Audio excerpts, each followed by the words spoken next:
जय हिंद साथियों, मेरे YouTube channel physical education with Yogi में आप सभी का स्वागत। फिजिकल एजुकेशन के एग्ज़ाम्स में आपको मेरे चैनल के माध्यम से मैं आपको MCQs, ट्रिकी वीडियोस उपलब्ध कराता रहूँगा, जिससे आने वाले एग्ज़ाम में आपको बहुत बहुत मदद मिल सके मेरी तरफ से। आइए आज का सेशन, जो भी लगभग 15 से 20 मिनट का ये सेशन होने वाला है, और उम्मीद है कि मैं उन क्वेश्चन के साथ आया हूँ जो आपको आने वाले एग्जाम्स में मदद मिलेगी।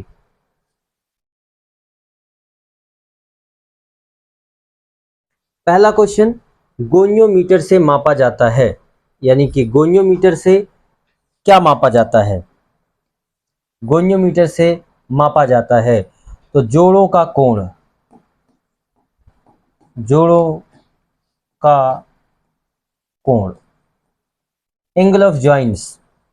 ठीक है, अब इसमें ऑप्शंस क्या क्या हैं? फुर्ती, ताकत, गति, लचीलापन।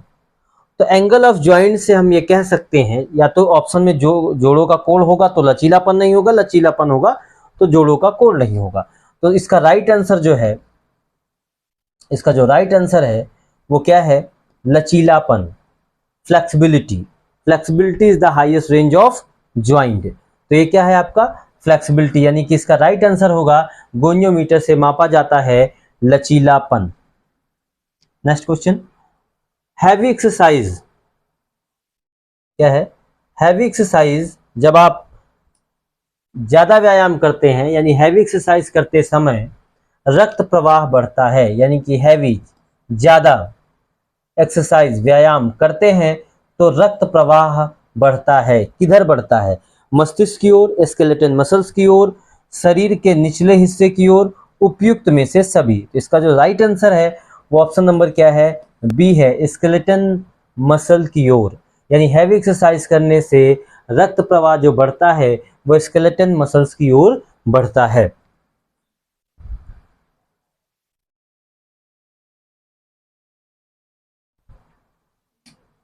नेक्स्ट क्वेश्चन है, लचीलेपन के विकास की सर्वोत्तम पद्धति है, यानी जब हम लचीलेपन के लिए डेवलप के लिए व्यायाम करते हैं, एक्सरसाइज करते हैं, तो सबसे बेहतर विधि क्या है? तो पहला ऑप्शन है बैलिस्टिक, दूसरा है slow stretching, slow stretching and hold, इनमें से कोई नहीं। तो जो सबसे अच्छा ऑप्शन है इसमें, बाकी स्लो स्ट्रेचिंग भी फ्लेक्सिबिलिटी को बढ़ाती है, slow and stretching hold method भी फ्लेक्सिबिलिटी को विकास करने का सर्वोत्तम पद्धति है। तो इसका जो उपयुक्त आंसर है वो क्या है? सी है, स्लो स्ट्रेचिंग तथा होल्डिंग मेथड। यानी आप जैसे यहाँ तक ले जाना चाहते हैं, मैक्सिमम डिस्टेंस तक ले जाइए, जहां पर पेन हो वहां थोड़ी देर रोकिए, इसी को बोलते हैं कि slow stretching and holding method. ठीक है, नेक्स्ट, खेलों में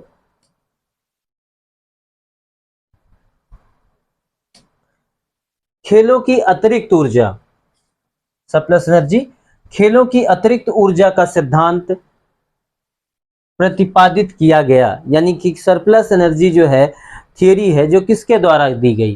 तो इसका जो आंसर है वो क्या है? हर्बर्ट स्पेंसर के द्वारा अतिरिक्त ऊर्जा का सिद्धांत प्रतिपादित किया गया।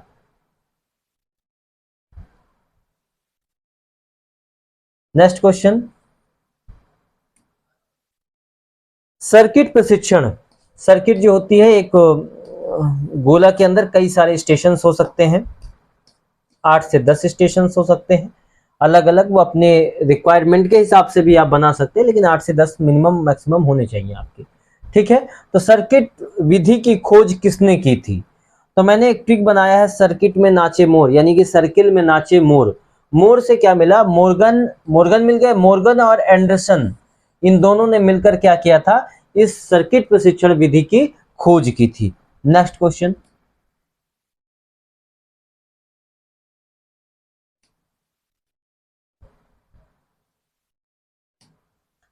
फर्टलेक प्रशिक्षण विधि। फर्टलेक को एक नाम से और जानते हैं क्या? Speed play. स्पीड प्ले के नाम से भी इसको हम लोग जानते हैं। ठीक है, तो इसमें क्या विकसित, पूछता क्या है? फर्टलेक प्रशिक्षण विधि विकास में उपयोगी है, यानी किसके विकास में? शक्ति के विकास में, गति के विकास में, सहनशीलता के विकास में, या लचीलेपन के विकास में? तो ये जो उपयोगी है वो सहनशीलता के विकास में, option number A right answer है, सहनशीलता के विकास के लिए। ठीक है, इस फर्टलेट प्रशिक्षण नोन एज स्पीड प्ले, इसे स्पीड प्ले के नाम से भी हम लोग जानते हैं। नेक्स्ट है खेल प्रशिक्षण के मैक्रो साइकिल, सबसे बड़ा साइकिल की बात कर रहा है ना। माइक्रो साइकिल की अवधि होती है, तो माइक्रो साइकिल की जो अवधि है वो कितने हैं? 12 महीने की है। ठीक है, और मीजो की जो है, मीजो की है इसके बाद जो है वो है लगभग 3 से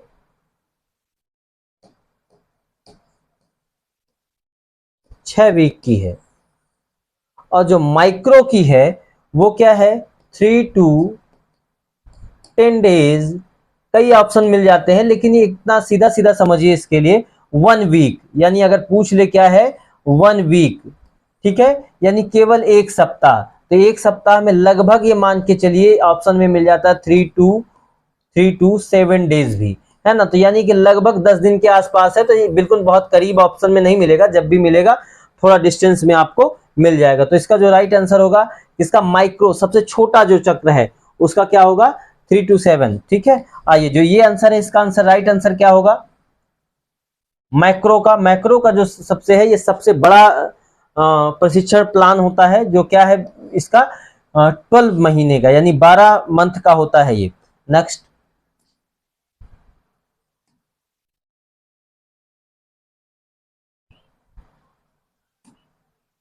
निम्न में से किसे बंद चोट, यानी क्या? क्लोज, बंद चोट कहा जाता है? बंद का मतलब आप कहीं आपके हाथ में चोट लग जाए और वो ब्लड बाहर ना आए, अंदर आपके वेसल्स डैमेज हो जाए, वहां हल्का नीला पड़ जाए, उसे बोलते हैं बंद चोट।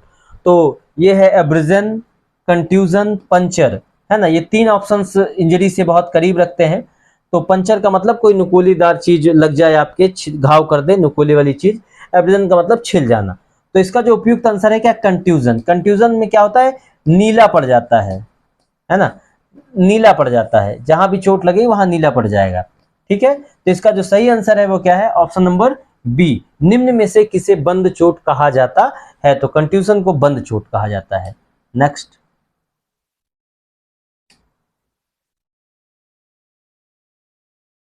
एक बहुत अच्छा क्वेश्चन, क्या है? संक्षिप्त नाम TOTAPS खेल की चोट के लिए एक प्राथमिक उपचार प्रक्रिया है। क्या है? TOTAPS। ठीक है, क्या है ये? प्राथमिक उपचार की प्रक्रिया है, इस संक्षिप्त नाम के पहले 3 अक्षरों का पूरा नाम क्या है? तो हमें इसमें से पहले 3 का बताना है, यानी किसका बनाना है? टी और ओ और टी का बताना है हमको। तो क्या होगा? टी का मतलब होता है टॉक, ओ का मतलब होता है ऑब्जर्व, टी का मतलब होता है टच। तो इसमें कहां है? टॉक, टॉक, ऑब्जर्व और टच, यानी कि इसका जो राइट आंसर है वो क्या है? राइट आंसर जो आपका है वो क्या है? सी है इसका राइट आंसर। और बाकी क्या है? ए का मतलब है क्या होगा? Active, active movement. ठीक है, क्या है बेटा? Active movement. और फिर क्या है दूसरा उसका? क्या होगा? ए के बाद पी है, पी के मतलब होता है passive, passive movement, passive movement. फिर क्या है उसके बाद? एस, एस का मतलब होता है स्किल टेस्ट, है ना। ये क्या होता है? ये किसी इंजर्ड खिलाड़ी के बाद उसकी स्थितियों को चेक करने का एक, यानी प्राथमिक उपचार का एक प्रक्रिया है कि क्या क्या हम कर सकते हैं उसके। तो इसके लिए क्या है? जो टी पहले 3 पूछा गया है, तो मैंने बता दिया 3 का ये आंसर है। क्या है? टॉक, ऑब्जर्व, टच, और उसके 3 आगे के जो हैं, है ना। APS का मैंने बता दिया एक्टिव मूवमेंट, पी का मतलब पैसिव मूवमेंट, एस का मतलब स्किल टेस्ट। नेक्स्ट क्वेश्चन,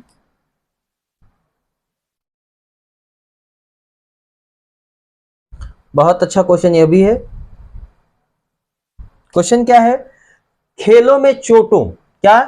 खेलों में चोटों से नहीं बचा जा सकता। राइट, बिल्कुल सही बात है। जब कोई खेल खेलेगा तो चोट लगने की संभावनाएं निश्चित होनी है, इसमें कोई दो है। लेकिन सर्वश्रेष्ठ अच्छा उपाय क्या है, मतलब कि इनमें से जो ऑप्शंस है, इनमें सर्वश्रेष्ठ उपाय क्या है, होंगे ऑप्शंस, देखते हैं क्या क्या है।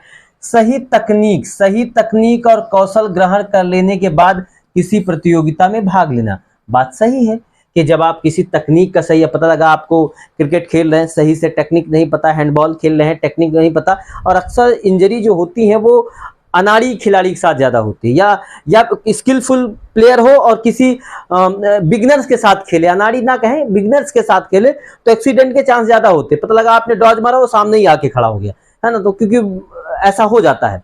ठीक है, अब क्या कह रहा है, सही तकनीक कौशल के ग्रहण करने के बाद प्रतियोगिता ठीक ठाक है। फिर क्या है, सुरक्षा खेल के उपकरणों का समुचित उपयोग, ये भी ठीक ठाक है। फिर क्या, शरीर के साथ मन को समुचित प्रकूलन, ये भी ठीक ही है कि भाई अनुकूल स्थिति में जाके खेले, केवल धावक अनुकूल सतहों पर खेले, यह भी सही है। अनुकूल सतहों का मतलब जानते हैं, यानी सरफेस ठीक ठाक हो, भाई अच्छा सरफेस, चोट नहीं ले। लेकिन क्या उसका आंसर क्या कह रहा है कि सर्वश्रेष्ठ सुरक्षा उपाय, यानी कि सबसे बेहतर उपाय बताइए क्या हो सकता है। तो देखिए, सबसे जो बेहतर उपाय इसमें हो सकता है, क्या हो सकता है, वो सही तकनीक तो अपनी जगह, अगर तकनीक बहुत अच्छी हो आपकी और सुरक्षा उपकरण ना हो आपके पास, तो इंजरी के चांसेस बढ़ जाएंगे। अगर आप सब बहुत अच्छा वार्म अप है आप, ठीक है, लेकिन उपकरण नहीं, तो कभी भी चोट खा सकते हैं। तो सबसे जो इंपॉर्टेंट है किसी भी स्थिति में, कि एक बार यहां एक्सीडेंट के चांसेस कम होंगे, लेकिन सबसे क्या है, 20 का सही आंसर है सुरक्षात्मक खेल उपकरणों का समुचित उपयोग। सबसे क्या है, बेहतर है। सबसे सर्वश्रेष्ठ उपाय क्या है कि कैसे भी, मान लो बैट क्रिकेटर है, उसे बैट है, लेकिन उसको पूरा उपकरण पहना के खिला दीजिए, तो इंजरी के चांस मिनिमाइज हो। मैं ये नहीं कहता चोट नहीं लग सकती, लेकिन सर्वश्रेष्ठ जो है उपकरण होंगे तो चांसेस बिल्कुल कम होते हैं। ठीक है,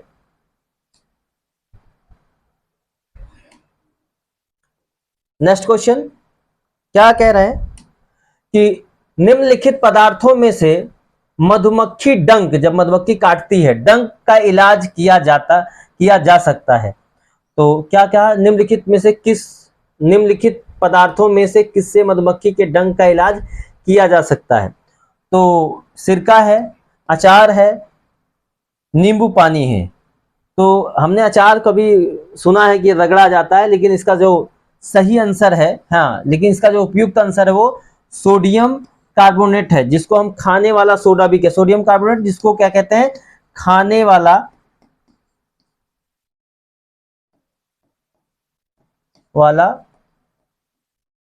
सोडा, है ना, इसको खाने वाला सोडा भी कहते हैं। ठीक है, तो सोडियम कार्बोनेट की मदद से हम मधुमक्खी के डंक का इलाज कर सकते हैं। नेक्स्ट, अचार से कहने की बात है, ठीक है। आगे चलते हैं, एक और क्वेश्चन, कंट्रास्ट बाथ, क्या क्वेश्चन है, कंट्रास्ट बाथ थेरेपी में सबसे पहले किसकी बात करें, सबसे पहले किस पानी का प्रयोग किया जाता है। देखो, इसमें दोनों का ही उपयोग होता है, कौन, ठंडा और गर्म।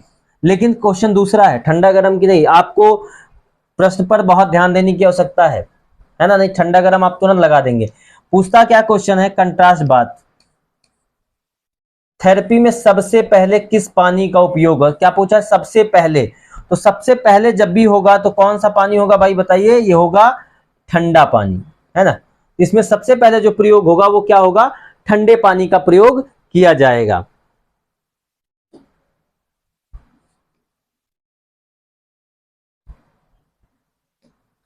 नेक्स्ट क्वेश्चन क्या है, अस्थि भंग जिसमें हड्डियां टूटने की बजाय मुड़ जाती हैं, यानी वो टूटती नहीं, क्या होती हैं, मुड़ जाती हैं, तो कौन सा है वो, टेनिस एल्बो। ये तो बिल्कुल सिंपल है कि बाती प्रयोग की वजह से होती है, यानी टेनिस की एक इंजरीज है जो एल्बो में हो जाती है। डिप्रेस्ड फ्रैक्चर, जो आपके हड्डियां टूट के धंस जाती हैं, ठीक है, जो सर में विशेषकर ये देखा जाता है। ठीक है, और क्या है, दूसरा है ग्रीन स्टिक, यहां पर डी इसका राइट आंसर होगा।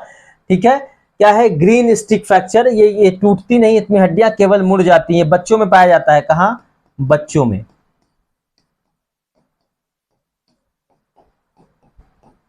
बच्चों में पाया जाता है।